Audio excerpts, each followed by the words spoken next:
رہی ہوں میں آپ سے. تو ایسی صورتحال میں کیسے کام چلیں گے علماء؟ یعنی صدقات وغیرہ تو ایک طرف رہ گئے، ہم ویسے بھی سپورٹ صرف انہی کو کرتے ہیں. کئی بچیوں کو میں نے دیکھا ہے، سیلف یہ چیز بری نہیں ہے، اس کا استعمال صحیح ہونا چاہیے، کہ چیزوں کی ایڈورٹیزمنٹ کے لیے وہ مختلف کمپنیز وغیرہ سے جڑ جاتی ہیں اور ان کے پیج بنا دیتی ہیں، جیسے یوٹیوب پر یا ایک دو اور سائٹس ہیں، نام نہیں ہے میرے ذہن میں. تو اس پہ یہ ہوتا ہے کہ لوگ وہ کوئی چیز ان کی نہیں آتی ہے نا، تو وہ بتاتے ہیں کہ بھائی ہماری یہ نئی چیز آئی ہے، تو وہ جیسے اس کی تصویریں لگا دیتی ہیں. گھڑی ہے فار ایگزامپل، تو گھڑی پہن کر اپنی تصویریں اتار کے لگا دیتی ہیں وغیرہ. اب اس میں وہ پھر بتاتی ہیں اس کا تو یہ فائدہ ہے، اس کا تو ڈیزائن مجھے ایسا لگا، اس کا تو کلر ایسے ہیں، یہ ہو گیا وہ ہو گیا.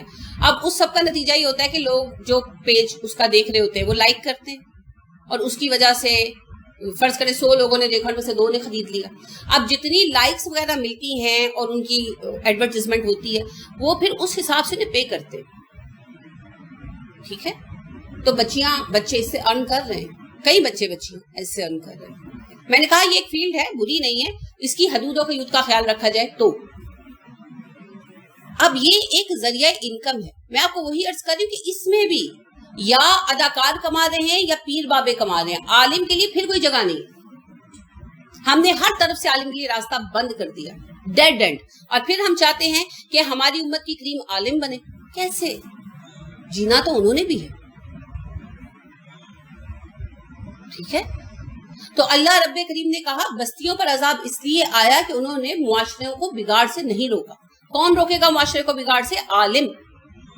امر بالمعروف اور نہیں انل منکر کے ذریعے عالم روکے گا، اور علماء ہی روکتے آئے، مسلسل روکتے آئے. علماء کی صحبت کا نتیجہ تھا کہ بادشاہوں سے کوئی غلطی ہوتی تھی، عالم سامنے کھڑے ہو کر کہتے تھے تم نے غلط کیا. آپ کو پتہ ہے علاؤالدین خلجی جب حاکم بنا، ان پڑھ آدمی تھا، اوپر سے پٹھان، تو اس کو اس کے کسی وزیر نے یہ بات کان میں ڈالی. اب پتہ نہیں اس کا کیا مقصد تھا، تو اس نے کہا کہ تم تو نا دعوی نبوت کرو. سیریسلی، یہ میں آپ کو ہسٹری بتا رہی ہوں، کہانی نہیں بتا رہی. تو اس نے دربار میں اس بات کو بطور مشورہ پیش کیا کہ میں اگر ایسی بات کہوں. تو اس کے دربار میں عالم تھے عبداللہ بن احمد. انہیں حق گو کے لقب سے بعد میں نوازا، یعنی کہ لوگوں نے ان کو حق گو کا لقب دیا. ان کو غصہ آ گیا، انہوں نے کہا کہ تم ایسی بکواس کر رہے ہو کہ گندگی کھا رہے ہو، تمہیں شرم نہیں آتی. اس کو غصہ آ گیا، اس نے انہیں قتل کرنے کا حکم دیا. امیڈیٹلی قتل کر دیے گئے کلے کی چھت سے گرا کر. بہرحال وہیں پر پھر ان کی قبر شبر بنی. اب اس ساری چیز کا نتیجہ یہ ہوا کہ ان کے کہنے کی بنا پر وزیروں کو بھی حوصلہ ہوا، اور پھر انہوں نے اس کو، پہلے تو کافی مخالفت چلی، کوئی جیلوں میں ڈالے گئے، بہت کچھ ہوا. پھر اس کو سمجھایا بجھایا گیا کہ تمہیں یہ غلط مشورہ دیا ہے، اور تمہیں شاید یہ لوگ تخت سے محروم کرنا چاہتے ہیں جو تمہیں یہ مشورہ دیا. اگر وہ اس وقت چپ کر کے بیٹھا رہتے عالم بھی، تو پتہ نہیں حالات کہاں جاتے، کیا مسئلہ بنتا، کیا نتیجہ نکلتا. تو علماء ہوتے ہیں جو اٹھ کر کہتے ہیں یہ غلط ہے اور یہ صحیح ہے. اور ہر وقت میں، ہر عہد میں علماء نے اپنا رول نبھایا ہے، ابھی بھی نبھا رہے ہیں. مگر 2 باتیں ہیں. ایک، ہمارے پاس اسپیشلی پاکستان میں اب آ کر یوتھ آ رہی ہے دین کی طرف، مگر آپ ایک بات نوٹس کریں، فل ٹائم کوئی نہیں آ رہا. کیسے آئیں بیچارے؟ گھر کہاں سے چلائیں؟ سعودیہ میں آپ دیکھیں، بچے جب بڑے ہوتے ہیں تو ان کی ایک بڑی تعداد عالم دین بننے کی طرف جاتی ہے. کیوں؟ وہاں فیوچر ہے، حکومت کی طرف سے تنخواہیں ملتی ہیں، لوگوں میں احترام ہوتا ہے، بھئی یہ تو متوع ہے، ماشاءاللہ یہ تو متوع ہے، یہ تو دین کو قائم کروا رہا. پھر اس کے علاوہ لوگ جو متوع کی حیثیت سے، کیونکہ متوع ایک ان پڑھ بندے کو نہیں بنا دیا جاتا، بیسک اسلامک ایجوکیشن کے بعد اسپیشل کورسز وغیرہ بھی کرائے جاتے ہیں. تو وہ جیسے جیسے کورسز ہوتے جاتے ہیں ان کا عہدہ بڑھتا جاتا ہے، اس حساب سے تنخواہیں بڑھتی جاتی ہیں. آپ کو پتہ ہے ایک بادشاہ حاکم وقت سے زیادہ تنخواہ اور فیسیلیٹیز امام کعبہ کے لیے ہیں آج بھی سعودیہ. پھر اس کے بعد یہ ہوتا ہے کہ متوع عالم دین ہوتا ہے، تو پھر لوگ اس کو ویسے بھی سپورٹ کرتے ہیں. تو جو متوع بن گیا، دین تو سورا ہی سورا، اس کی تو دنیا بھی آسان ہوگی. تو ہر کسی کی کوشش ہوتی ہے کہ میرا بچہ سلیکٹ ہو جائے. اب یہاں کون کرے؟ اب جو بچے ماشاءاللہ ہماری یوتھ میں بہت خیر، بہت خیر، بڑی کوشش کر کے وہ دین کی طرف آ رہے ہیں. اب ان کے سامنے پھر محاذ یہ آ جاتا ہے کہ دین پر کام بھی کریں اور بچوں کو کھلائیں پلائیں بھی. تو پھر وہ بیچارے صبح نوکریاں کرتے ہیں اور راتوں کو جاگ جاگ کر کام کرتے ہیں اور نتیجہ ہے وقت سے پہلے بوڑھے ہو جاتے ہیں. اللہ ان کو بہت اجر عطا کرے. لیکن جب تک ہم عالم کے لیے جگہ نہیں نکالیں گے تب تک کوئی بھی اس کام کو فل ٹائم نہیں سپورٹ کر سکتا, ممکن نہیں. ٹھیک ہے, اسی لیے اللہ نے یہ سارے احکامات بھی دیے. تو اللہ نے بنیادی بات یہ اٹھائی کہ بستیوں والوں نے کیوں برائی کو پھیلنے سے نہیں روکا. اب اس کے اندر یہ ساری بحث ہے جو میں نے ابھی عرض کی.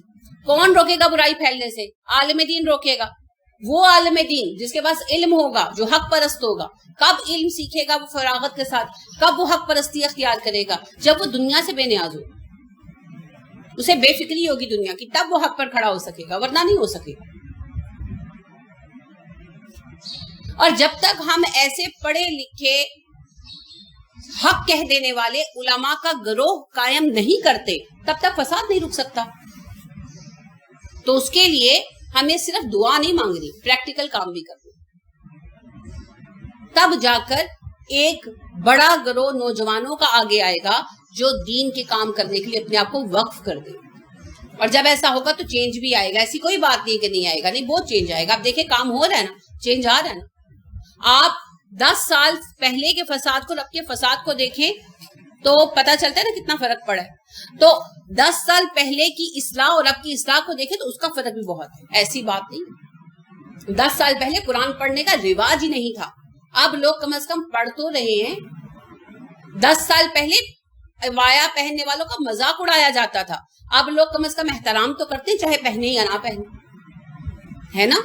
10 سال پہلے قرآن کے لیکچر سننے کا فیشن نہیں تھا. اب کم از کم لوگ سنتے ہیں کسی کو قرآن سنتے ہوئے تو کہتے ہیں کہ ہاں ہاں قرآن سننا چاہیے. اتنا چینج تو آیا, آمادگی ہوئی ہے, تو انشاءاللہ اصلاح بھی ہوگی, ہے کہ نہیں. تو جب کام کریں گے تو خیر تو آئے گی. تو یاد رکھیں, اگر ہم لوگوں نے فساد کو نہیں روکا تو تباہ ہم بھی ہوں گے. ہم کوئی ایکسیپشن نہیں ہے رول کی. اور تباہی کو روکنے کے لیے ہمیں علماء کی ایک عظیم جماعت کھڑی کرنی ہوگی, اور اس کے لیے ہمیں علماء کو وقت دینی ہوگی ہر اعتبار سے. تب جا کر عالم دین گروہ وجود میں آئے. ٹھیک ہے. لہٰذا آپ دیکھیے کہ عمر فاروق رضی اللہ عنہ نے, ابو بکر رضی اللہ عنہ کو تو زیادہ ٹائم ہی نہیں نا ملا. عمر فاروق رضی اللہ عنہ پہلے وہ حکمران بنے جنہوں نے سارے معاملات کو سیٹل کیا حکومتی. تو انہوں نے سب سے زیادہ وظائف کن کے لگائے؟ سب سے پہلے تو امہات المومنین وغیرہ ہو گئے نا, وہ تو آپ کا خاندان تھے تو ان کی تو ایک خاص اہمیت تھی. اس کے بعد علماء دین کے, یعنی عمر فاروق رضی اللہ عنہ نے سب سے پہلے کیٹاگرائز اس طرح کیا کہ آپ صلی اللہ علیہ وسلم کے قریبی. اس کے بعد پھر جہاد کے اعتبار سے بدر والے, احد والے, خندق والے, اور اس کے بعد پھر عامت المسلمین کی جب باری آئی تو پھر اس میں جو زیادہ بڑا عالم ہے اس کا وظیفہ زیادہ تھا. ٹھیک ہے. یہ تو وہ فضیلتیں نا جن میں برابری نہیں ہو سکتی. جو بدر میں شریک ہوا اور جو نہیں ہوا وہ برابر ہو ہی نہیں سکتے. وہ تو ایک علیحدہ معاملہ ہو گیا نا. وہ تو ڈسٹنکشن ہے, جو لے گیا سو لے گیا. لیکن پھر بعد میں عام مسلمانوں میں کیسے فیصلہ ہوگا؟ جو زیادہ علم والا ہے, جو زیادہ قرآن پڑھتا ہے, زیادہ پڑھاتا ہے, اس کا وظیفہ زیادہ, اور جو جتنا زیادہ ٹائم دے رہا ہے اس کا وظیفہ اتنا زیادہ. تو مؤذنوں کی اور اماموں کی اور قرآن پڑھانے والے قاریوں کی اور ترجمہ اور تفسیر پڑھانے والوں کی, ان کی جتنے لوگ دین کا کام کر رہے تھے سب کے عمر فاروق رضی اللہ عنہ نے بہترین وظیفے مقرر کیے. کیوں؟ تاکہ وہ بے نیاز ہو کر کام کر سکے. تو جب تک ہم یہ سب کچھ نہیں نہ کریں گے دین کی طرف لوگ نہیں آئیں گے, یعنی دین کے کام کی طرف فل ٹائم تو کوئی بھی نہیں آ سکے. اور اگر ہمارے ہاں امر بالمعروف اور نہی عن المنکر قائم کرنے والی جماعت نہیں ہوگی تو فساد نہیں رکے گا. فساد نہیں رکے گا تو پھر تباہی طے.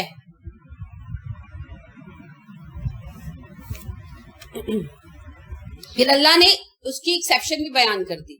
ان تھوڑے سے لوگوں کے علاوہ جنہیں ہم نے نجات دے دی. یہ کون لوگ ہیں؟ جو فساد کو روکتے تھے. بے شک تھوڑے تھے, تو پھر وہ دوسروں کو تو نہیں بچا سکے مگر خود بچ گئے. تو ہمیں کام کرنا ہی کرنا ہے. اول تو انشاءاللہ دوسرے بھی بچیں گے, کیونکہ پاکستان اول تو امت مسلمہ وہ امت ہے جس نے قیامت تک قائم رہنا. اور آخری زمانے کے مارکوں میں جن ملکوں کو بہت اہمیت حاصل ہے ان میں ایک اسلامی ہند یعنی پاکستان بھی ہے. تو اصلاح تو ہوگی، ضرور ہوگی، چاہے لوگوں کو کتنا ناگوار گزرے. چینج تو آ کر رہے گا، اصل چینج، اسلامی تبدیلی، لیکن اس کے لیے وقت لگے گا. اب ہمیں وہ تبدیلی دیکھنی نصیب ہوگی یا نہیں ہوگی اللہ عالم، لیکن اگر ہم نے کام کیا تو ہم بچ جائیں گے. کیونکہ دیکھیں اللہ کہہ رہے ہیں اللہ قلیلا ممن انجینا منہم، سوائے ان تھوڑے سے لوگوں کو جنہیں ہم نے ان میں سے نجات دے دی تھی. کن کو اللہ نجات دیتے ہیں؟ ایمان والوں کو. تو یعنی عذاب جب آیا تو وہ لوگ جو اصلاح کر رہے تھے انہیں اللہ نے بچا لیا. پھر وہی واقعہ سخت والی بات آئی. تو امر بالمعروف اور نہیں عن المنکر ہم چھوڑ نہیں سکتے. اور امر بالمعروف اور نہیں عن المنکر میں پہلا مخاطب کون ہے؟ ہم خود. نبی صلی اللہ علیہ وسلم کہا کرتے تھے اوصینی و اوصیکم، میں اپنے آپ کو وصیت کرتا ہوں اور تمہیں وصیت کرتا ہوں. تو فرسٹ پرسن کون ہوتا ہے؟ آئی. لہٰذا وہ روش نہیں اختیار کرنی جو بنی اسرائیل کے اللہ نے بیان کی، کل بھی ہم نے ڈسکس کی. کیا تھی؟ اتامرون الناس بالبر وتنسون انفسکم وانتم تتلون الکتاب افلا تعقلون. وہ نہیں کرنا، دوسروں کو نصیحتیں اور خود سب کچھ چھوڑے رہنا، یہ نہیں کرنا. اور اگر ہم چاہتے ہیں نصیحت میں اثر ہو تو عمل ہونا چاہیے. سعد بن ابی وقاص رضی اللہ عنہ نے کہا اللہ کے نبی صلی اللہ علیہ وسلم مجھے کوئی طریقہ بتائیے میں جب وصیت کسی کو نصیحت کروں اس پر اثر کرے. آپ نے کہا سعد پہلے خود عمل کیجئے پھر نصیحت کیجئے. اسی لیے کہتے ہیں action is stronger than 1000 words. اور اللہ نے فرمایا لما تقولون ما لا تفعلون، جو کرتے نہیں ہو کہتے کیوں. ٹھیک ہے، اس کا یہ مطلب نہیں نکالنا کہ جب میں پرفیکٹ ہو جاؤں گی تب تبلیغ شروع کروں گی. نہیں، جب آپ نے اپنے آپ کو دین پر ڈھالنا شروع کر دیا اس دن سے آپ کو حق حاصل ہے تبلیغ کرنے کا. پرفیکشن تو پتہ نہیں زندگی میں ملتی بھی ہے یا ہم اس سے پہلے مر جاتے ہیں. یعنی 100% پرفیکشن تو بالکل نہیں مل سکتی. میں اس پرفیکشن کی کاملیت کی بات نہیں کر رہی، لیکن اتنا کہ ہم دین کے تمام احکام پر عمل کرنے لگے کسی بھی درجہ میں. اب وہ ہمیں ملتا ہے یا نہیں پتہ نہیں، کیونکہ ہم بھی تو اپنی اصلاح ہی کر رہے ہیں، تزکیہ نفس ہی کر رہے ہیں. ہم کون سے یعنی جو ہے ایسے خاندانوں سے اٹھ کر آئے ہیں کہ وہ نسل در نسل جو ہے وہ عالم دین کے خاندان تھے، ایسا تو نہیں ہے. ہم لوگوں نے بھی قرآن کی برکت سے اپنی اصلاح شروع کی. اب کوئی کسی مرحلے پر ہے، کوئی کسی مرحلے پر ہے، کوئی کسی مرحلے پر. اب پتہ نہیں ہمارا سفر کہاں تک پہنچتا ہے. تو جس وقت آپ نے توبہ کری اور پلٹ آئے اسی وقت سے دین کا کام شروع کریں، لیکن ساتھ ساتھ اپنی اصلاح بھی کرتے رہنا. یہ نہیں کہ میں تو قرآن پڑھا رہی ہوں تو مجھے تو سب کچھ معاف ہے، نہیں. ہماری ذمہ داری زیادہ. فرسٹ پرسن ہم ہیں. جب میں آپ کے لیے قرآن کا لیکچر تیار کرتی ہوں تو سب سے پہلے قرآن کا خطاب کس سے ہوتا ہے؟ مجھ سے. تو میری ذمہ داری آپ سے زیادہ. کوئی معافی نہیں، کوئی رعایت نہیں. ٹھیک ہے، لہٰذا اس خوش فہمی میں بھی نہیں رہنا. وَاتَّبَعَ الَّذِينَ ظَلَمُوا، پیروی کی ان لوگوں نے جنہوں نے ظلم کیا، مَا اُتْرِفُوا، ان کی جو دولت دیے گئے تھے، فِيهِ ان میں، تیرے طرف کہتے ہیں مال کو، خوشحالی کو، عیش پرستی کو. وَقَانُوا وہ تھے مجرمین مجرم، اور ظالموں نے پیروی کی اپنے اہل دولت کی، اہل ثروت کی، اور وہ تو تھے ہی مجرم. کس کی پیروی کی جی؟ ایلیٹ کلاس کی. ہمیشہ بگاڑ ایلیٹ کلاس میں پہلے آتا. پیسہ زیادہ ہوتا ہے نا، بگڑنے کے لیے ٹائم ہوتا ہے. آپ دیکھ لیں سب سے زیادہ بگڑی ہوئی قومیں وہ ہیں جو مادی اعتبار سے خوشحال. اس کا مطلب یہ نہیں ہے کہ دولت جو ہے وہ بری چیز ہے، یہ تو استعمال پر منحصر ہے. اصل بات یہ ہے جب پیسہ آ جاتا ہے اور سارا پیسہ سنبھال لیتے ہیں اور اپنے لیے صرف سامان آسائش اور عیش خریدتے ہیں تو قدرتی نتیجہ اس کا یہ نکلتا ہے کہ انسان عیش اور آرام میں پڑ کر بگڑنا شروع ہو جاتا ہے، فزیکلی بھی اور اسپرچولی. فارغ تو نہیں رہ سکتا نا انسان، کے رہ سکتا ہے؟ نہیں رہ سکتا. پھر فراغت کو ختم کرنے کے لیے کیا کرتا ہے؟ الٹے سیدھے کام. شباب میں ڈوبنا، شراب میں ڈوبنا، عجیب عجیب طریقے اختیار کرنا. ہر دور میں ہوا، مغلوں میں بھی ہوا، عباسیوں میں بھی ہوا، فاطمیوں میں بھی ہوا، آج امریکہ یورپ میں بھی ہو رہا ہے. جب پیسے کی فراوانی آ گئی، پیسہ کمانے کی ٹینشن نہیں ہے، تعلیم بھی حاصل ہو گئی اور ہر چیز میں سکون ہو گیا، زندگی کا کوئی مقصد نہیں رہا. There is nothing to achieve. Then what should I do in my life? کچھ نہیں سمجھ آ رہی، چلو کچھ اوٹ پٹانگی کرتے ہیں، پھر ٹیبو بنتے ہیں، پھر عجیب عجیب کام کرتے ہیں، پھر ایک لٹ گرین رنگواتے ہیں، ایک لال رنگواتے ہیں، ایک پیلی رنگواتے ہیں. یار کوئی تو توجہ دے، کہیں تو مزہ آئے. میری تو کوئی ویلیو ہی نہیں رہی، میری زندگی کا کوئی مقصد ہی نہیں رہا. آپ دیکھیے جب آپ کو چھٹیاں ملتی ہیں اپنے جو بھی کام ہو ان سے، اور آپ کا روٹین کا کام رک جائے کسی وجہ سے، عورتوں کو چھٹیاں کم میں ملتی ہیں، کہاں مل سکتی ہیں، لیکن بیمار پڑ گئے، بیڈ پہ پڑ گئے، اوب جاتے ہیں کہ نہیں، ہے نا. اچھا جس کھانا پکانے پر فساد مچا رہے ہوتے ہیں نا کہ میں ہوئی رہ گئی یہاں پکان لگی، اچھا جب بیمار ہوتے ہیں 2 دن 3 دن تو پھر اٹھ کر جس دن کھانا پکاتے ہیں کتنے خوش ہوتے ہیں، شکر ہے آج میں نے ہانڈی پکائی. اصل میں انسان فارغ نہیں بیٹھ سکتا، فطرتاً نہیں بیٹھ سکتا، اور جب فارغ بیٹھتے تو بور ہو جاتا ہے، اور جب بور ہوتا ہے تو پھر اوٹ پٹانگ کام کرتا ہے اپنی بوریت دور کرنے کے لیے. جن کی زندگی میں مقصدیت ہوتی ہے وہ فارغ ہی نہیں ہوتے. مومن کیسے فارغ ہو سکتا ہے؟ اسے تو جنت میں اعلیٰ سے اعلیٰ درجہ پانا ہے. لہٰذا جب فارغ وقت ملتا ہے وہ کیا کرتا ہے؟ کوئی ایسا نیک کام کہ میرا اور درجہ بہتر ہو جائے. تو جس کے سامنے مقصد ہے وہ فارغ نہیں ہو سکتا. اگر میں اپنا یہ گول سیٹ کر لوں کہ فرض کریں میں ماسٹر کی ایگزام دے رہی ہوں، میں نے پی یو میں ٹاپ کرنا ہے، تو میں کیسے فارغ رہ سکتی ہوں؟ پڑھنے کی کوئی لمٹ نہیں ہے میرے پاس، میں نے ٹاپ کرنا ہے، لہٰذا مجھے سب سے زیادہ پڑھنا ہے. تو اگر میں نے یہ اپنا ایم سیٹ کر لیا ہے کہ مجھے جنت الفردوس کا درجہ چاہیے، جو نبی صلی اللہ علیہ وسلم نے ہمیں کہا کہ اللہ سے جب جنت مانگو تو جنت الفردوس مانگو، کیونکہ میں وہاں ہوں گا. اب وہ جنت کا سب سے اعلیٰ درجہ ہے. اب میں نے اپنا گول سیٹ کیا مجھے جنت الفردوس چاہیے، تو فراغت کس بات کی؟ مجھے تو دن رات کام کرنا ہے، دن رات کام کرنا ہے. کیا پتا کون سی نیکی ایسی ہو جس سے میرے اعمال میں اتنا وزن آئے کہ مجھے جنت الفردوس ملے. تو جن کی زندگی میں کوئی کام نہیں نہ ہوتا وہ لوگ ہمیشہ اوٹ پٹانگ کام کرتے ہیں. اور عام طور پر کن کی زندگی میں کام نہیں ہوتا؟ جن کے گھر میں اتنے ملازم ہوتے ہیں کہ جوتے بھی وہ سیدھے کر کے دیتے ہیں. پھر وہ فارغ ہوتے ہیں، پھر فارغ ہوتے ہیں تو پھر پہلے ایڈونچرز ہوتے ہیں، ایڈونچرز میں بھی ایک ٹائم آتا ہے کہ مزہ ختم ہو جاتا ہے، پھر نشے شروع ہوتے ہیں، پھر ایک وقت آتا ہے نشے میں بھی مزہ ختم ہو جاتا ہے، پھر سمجھ نہیں آتی کیا کریں. پھر خودکشیاں بھی بطور، آپ کو پتہ ہے یورپ میں 45% لوگ محض ایڈونچر کے طور پر سوسائڈ اٹیمپٹ کرتے ہیں. زندگی سے اتنے بور ہو جاتے ہیں، دیکھنا چاہتے ہیں زندگی کے بعد کیا. Empty mind is a devil's work shop. تو ہمیشہ ایلیٹ کلاس پہلے بگڑتی ہے، اور پھر ہاتھی کے پاؤں میں سب کا پاؤں، سب بگڑتے ہیں. تو لوگ ہمیشہ فالو کرتے ہیں اپنی ایلیٹ کلاس کو. ٹھیک ہے. اور ہدایت سب سے پہلے کون قبول کرتا ہے؟ غربا. وہ پسا ہوا طبقہ ہوتا ہے نا، اسے رستہ نظر آتا ہے اس ظلم سے نکلنے کا. لہٰذا ہدایت قبول کرنے والے ہمیشہ سب سے پہلے غربا ہوتے ہیں اور نوجوان ہوتے ہیں.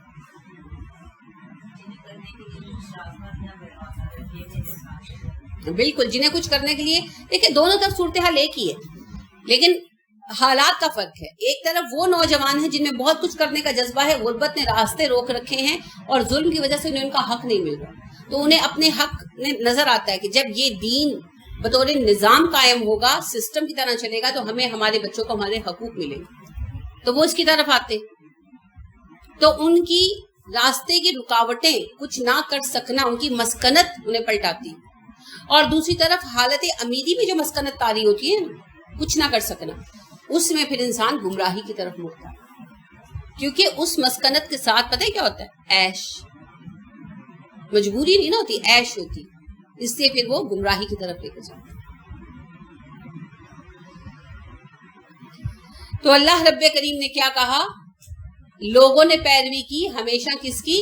اپنے ایلیٹ کلاس کی، اپنے بڑے طبقے کی، امیر طبقے کی. اور آپ دیکھیے کہ ہر قوم میں سرداروں کا ہی تذکرہ رہا نا. حضرت صالح کو کس نے کہا تم جھوٹے ہو؟ قوم کے کافر سرداروں نے. حضرت ہود کو کس نے کہا؟ سرداروں نے. موسیٰ علیہ السلام سے کس نے بحث کی؟ فرعون اور اس کے سرداروں نے. عوام تو تماشائی تھے، جدھر ہمارے حاکم ادھر ہم.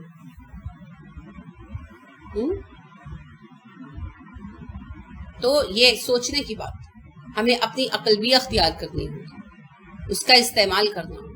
اگر حاکم حق پر ہے تو اس کی ہر بات مانے، اور اگر نہیں ہے تو مت مانے۔ عمر فاروق رضی اللہ عنہ نے کہا جب تک میں تمہیں دین پر لے کر چلوں تب تک میری ہر بات ماننا، اور جب میں تمہیں دین کے خلاف حکم دوں مجھے اٹھا کر پھینک دینا یہاں سے۔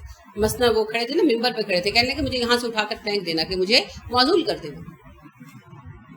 تو اطاعت کس میں ہے؟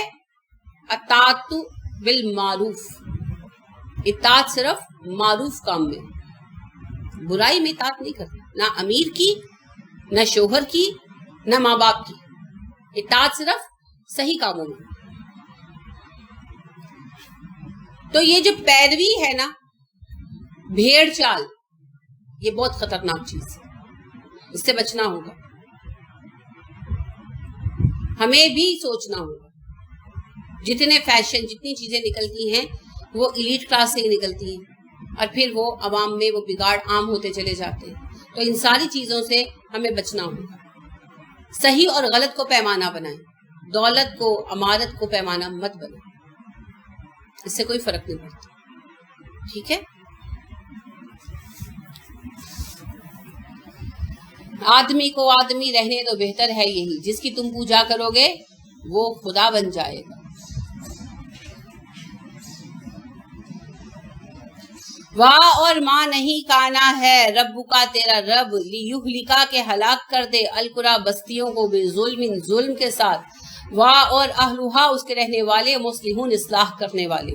تیرا رب ایسا نہیں ہے کہ بستی والوں کو ہلاک کر دیتا ظلم کے ساتھ جبکہ وہ اصلاح کرنے والے تھے، یعنی کسی بستی کو بھی ایسی حالت میں تباہ نہیں کیا گیا کہ ان میں اصلاح کا امکان بھی ہوتا۔ آپ نوٹ فرمائیے، ہر قوم اس لیول پر آ کر تباہ ہوئی جب وہ نبی کے قتل کے درپے ہو گئے۔ ہدایت قبول کرنا تو دور کی بات ہے، ہادی کا وجود بھی برا لگنے لگا ہوں۔ اس سٹیج پر آ کر اللہ نے کہا بس اب ختم، دس از دا اینڈ۔ لیکن جب تک امکان تھا کہ یہ اصلاح قبول کر سکتے ہیں تب تک اللہ کریم نے قوموں کی تباہی کا فیصلہ نہیں کیا۔ تو پھر بچنے کا راستہ کیا ہے؟ اصلاح احوال، انفرادی طور پر بھی اور اجتماعی طور پر بھی۔ اللہ نے کہا نا توبہ کرنے والے کون ہیں؟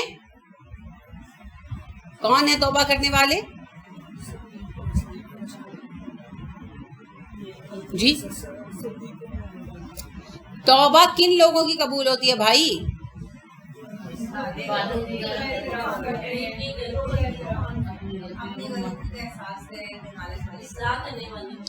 تابوا واصلحوا وبینوا، جو پہلے توبہ کرے پھر اصلاح احوال کرے اور پھر کھل کر اپنی غلطی کو مان لے۔ تو اصلاح احوال کے بغیر توبہ بھی قبول نہیں ہوتی۔ لہذا خالی زبان سے توبہ کی تسبیح پڑھنا ضروری نہیں ہے، توبہ ہے اپنے آپ کو درست کرنے کا نام۔ انفرادی سطح پر بھی اگر توبہ کرنا چاہتے ہیں تو اس غلطی سے باہر آنا ہوگا جس میں پڑے ہوئے، اور اجتماعی سطح پر بھی توبہ کرنی ہے تو اس غلطی کو چھوڑنا ہوگا جس میں پڑے ہوئے۔ تو اگر کوئی اصلاح کر رہا ہے، بے شک اصلاح میں وقت لگتا ہے، ایک دن میں تو نہیں ہو جاتی، لیکن اصلاح کنندگان موجود ہے نا تو وقت ٹلتا رہے گا۔ جب تک ہدایت کی طرف آنے والے اور بلانے والے موجود رہیں گے اللہ کی سزا ٹلتی رہے گی۔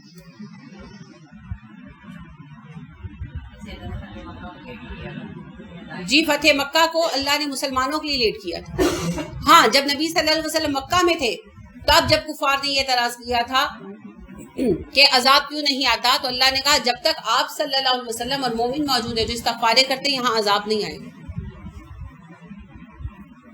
تو امر بالمعروف اور نہی عن المنکر کرنے والے ضروری ہیں، مبلغ ضروری ہیں، داعیے الی الخیر ضروری ہیں، علماء ضروری ہیں، چاہے وہ آپ کو اچھے لگیں، چاہے آپ کے مزاج نازک پہ ناگوار گزرے ان کا وجود، آپ ان کی بات سننا اچھی لگے یا آپ کے کانوں پر اس کا بوجھ محسوس ہو، آپ کی بقا کے لیے ان کا وجود ضروری ہے۔ اگر وہ نہیں ہوں گے تو آپ بھی نہیں رہیں گے، آپ کی نسلیں مٹ جائیں گی۔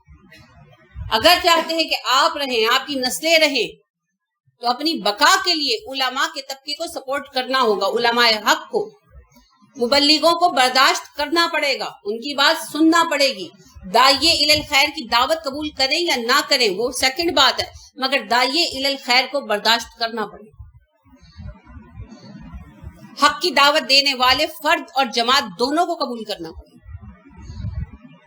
جب یہ صلاحیت ختم ہو جاتی ہے نا، اس وقت آتا ہے ریپ اپ کر کے پھینک دینے. تو کسی عالم کو سپورٹ کرنا، کسی عالم کو سپورٹ کرنا، عالم کی ذات پر کوئی احسان نہیں ہے، یہ تو اپنے لیے کرتے ہیں، اپنی بقا کے لیے کرتے ہیں.